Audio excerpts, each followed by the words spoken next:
hi everyone, welcome back to Nick in China. I'm going to give you an update today on what's going on here in China, and particularly here where I live in Xi'an, some of the new kind of developments and things like that. I've also been out a little bit, so I've taken a bit more footage to show you how things are looking. Here we go.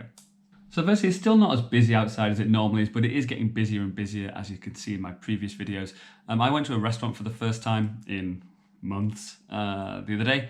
As you can see, we kind of sat outside, and it was actually really, really nice. Great Korean barbecue place that I love, but it's still really, really quiet, which is good to see actually. I also went out today. It's kind of a rainy, horrible day in Xi'an today. It's the first rough day we've had in a couple of months. To be honest, with the nicest weather. But I went over to the small Wild Goose Pagoda Park, which is kind of a famous place in Xi'an. And as you can imagine, there's no tourists in Xi'an at all at the moment because no one's coming to Xi'an. So it was really, really quiet. I couldn't actually go in the park, unfortunately. I did have a look in the museum though, which was interesting.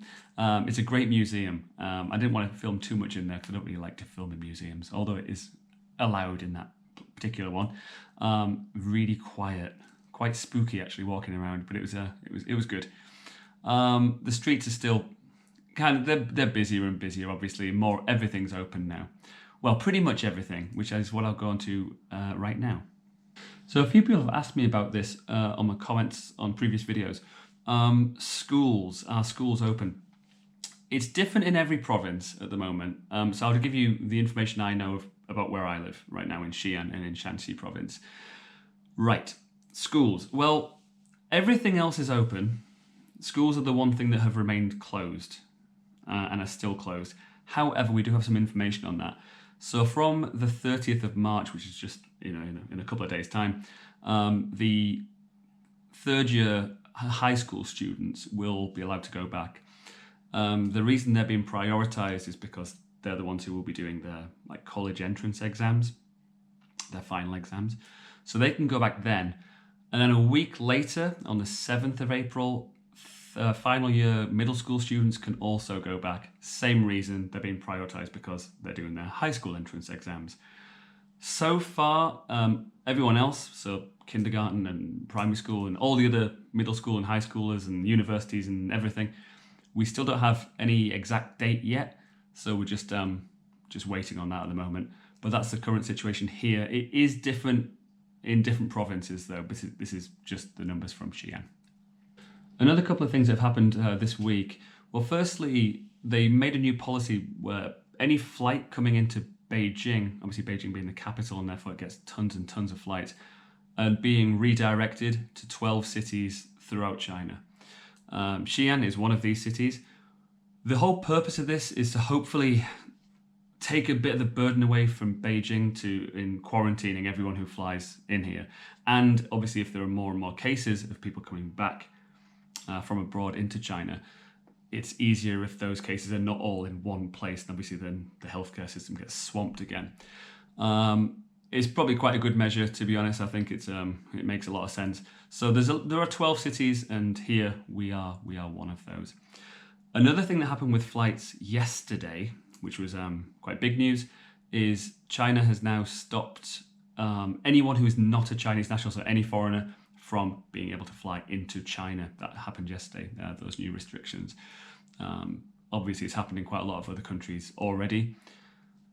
So it was always a matter of time, I think. It's fine. It's probably a good thing. I think every country's going to have to do this at some point. So basically, only Chinese people now can fly back into China.